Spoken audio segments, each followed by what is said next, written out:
रामकृष्ण हरी माऊली हे माझ्या रानातले चिक्कू आहेत बघा. एवढे पिकले होते. अजून पण झाडाला खूप चिक्कू आहेत.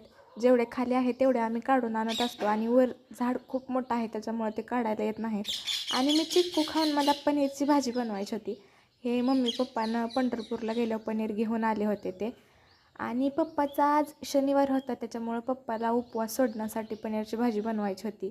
आणि पनीरची भाजी बनवण्यासाठी मी कांदा घेतला होता, लसूण घेतला होता, टमॅटो आणि हिरवीगार कोथिंबीर पण घेतली होती.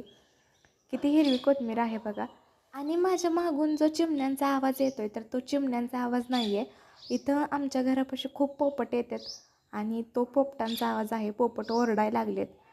आणि मी पनीरची भाजी बनवण्यासाठी बघा टमॅटो भाजून घ्यायला लागले. स्टँड ठेवला होता आणि गॅसवर छान असं टमॅटो भाजून घेत होते. आणि बाहेर तर चिमण्यांचा आणि पोपटांचा किलबिलाट तर चालूच होता. आणि माझ्या मम्मीनं मला सांगितलं होतं तू पनीरची भाजी बनव आणि मी भाकरी बनवते. त्यासाठी मी लगेच पनीरची भाजी बनवायला घेतली होती कारण पप्पाला उपवास सोडायचा होता. आणि सकाळ सकाळी आम्ही रानात पण गेलो होतो त्याच्यामुळं स्वयंपाक तर काय बनवला नव्हता. सकाळ सकाळी आम्ही नाश्ता करून फक्त गेलो होतो. पप्पाला सकाळी शाबूच्या पपड्या वगैरे तळून दिल्या होत्या आणि मी आणि आईनं नाश्ता केला होता. आणि स्वयंपाक तर बनवला नव्हता त्याच्यामुळं आम्ही रानातून येऊन लगेच स्वयंपाक बनवायला चालू केला होता. लसूण, खोबरं, कांदा मी सगळं स्टँडवर असं भाजून घेतलं होतं. आणि नंतर हिरवीगार कोथिंबीर स्वच्छ पाण्याने धुवून घेतली होती. आणि मिक्सरच्या भांड्यामध्ये मी लगेच भाजलेलं खोबरं, टॅमॅटो, लसूण हे सगळं बारीक करून ठेवलं होतं आणि मिक्सरच्या भांड्यात टाकलं होतं. वरून थोडं जिरे पण टाकले आणि पाणी ओतून सगळं मिक्सरमध्ये बारीक केलं होतं. आणि पनीर जे आणलं होतं ते स्वच्छ पाण्याने एकदा पनीर धुवून घेतलं आणि कढईमध्ये तेल ठेवून त्याच्यामध्ये लगेच पनीरचं तुकडं टाकलं. पनीर छान असं लाल होईपर्यंत मला भाजायचं होतं आणि मी असं तेलात पनीर भाजायला चालू केलं होतं बघा. आणि माझी भाजी बनवायला तर चालूच होती आणि पप्पा झोपलं होतं. रानातून कंटाळून आल्यामुळं नंतर जास्त काही काम करू वाटत नाही त्याच्यासाठी पप्पा झोपलं होतं माझं. आणि नंतर पप्पाला शनिवार पण सोडायचा होता म्हणून लवकर लवकर स्वयंपाक बनवायला लागले होते मी. आणि माझं पनीरचं तुकडं बघा असं लाल भाजून घेतलेत मी. जेव्हा आपण पनीरचं तुकडं असं लाल भाजतो ना त्यावेळेस पनीरच्या तुकड्यांची खूप छान टेस्ट येते भाजीमध्ये. त्यासाठी असं लाल भाजावं लागतं पूर्ण खरपूस होईपर्यंत.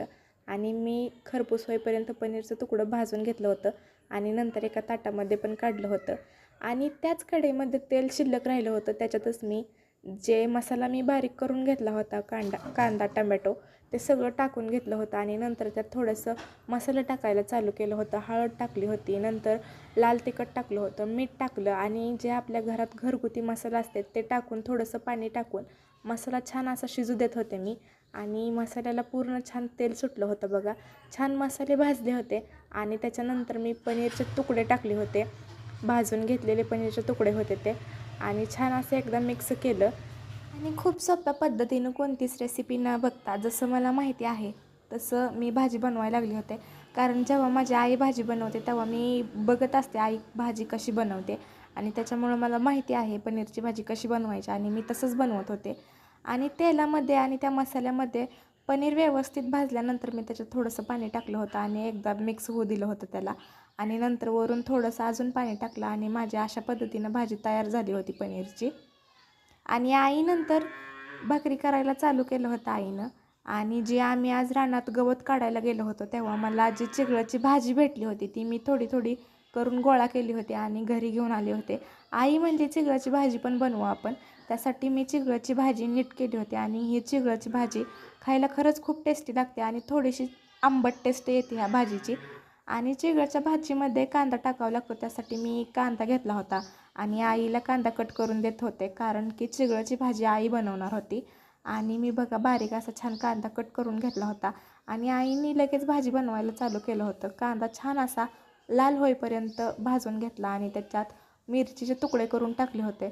आणि जर मिरचीचे तुकडे करण्याऐवजी त्याचा मिरचीचा ठेचा किंवा लसूण टाकून ठेचा बनवून जरी भाजीमध्ये टाकला तरी पण चालतो. आणि मिरची आणि कांदा छान असं भाजल्यावर आईनं त्याच्यामध्ये लगेच भाजी टाकली होती. भाजी कोवळीच होती त्याच्यामुळं भाजीला शिजायला काही जास्त वेळ लागणार नव्हता. आणि आई असं पटपट भाजी बनवून घेत होती.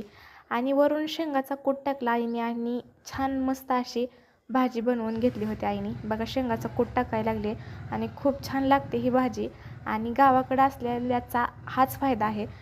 आणि ह्या भाजीला कोणताच फवारा नाही आहे. जेव्हा पाऊस पडला आणि गवत यायला चालू झालं होतं तर गवताबरोबरच ही भाजी आली होती आणि भाजी पण बनवून झाली आणि आईनं लगेच भाकरी बनवायला चालू केलं होतं. माझी आई खरंच खूप छान स्वयंपाक बनवते बघा. किती छान भाकर बनवली तिनं आणि किती छान भाकर भाजली पण बघा.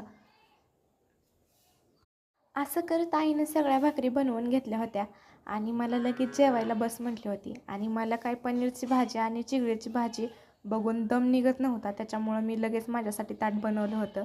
छान अशी एका बाजूला भाजी घेतली पनीरची आणि कांदा लिंबू घेतला, भाकरी कापून घेतली आणि पप्पानी रानातून जी कैरी आणली होती तिला हळद मीठ लावून ठेवलं होतं आणि छान हळद मीठ लावलेली कैरी पण घेतली आणि लगेच मी जेवायला चालू केलं होतं. आणि मी पनीरची भाजी बनवली म्हणल्यावर नक्कीच छान झाली असणार.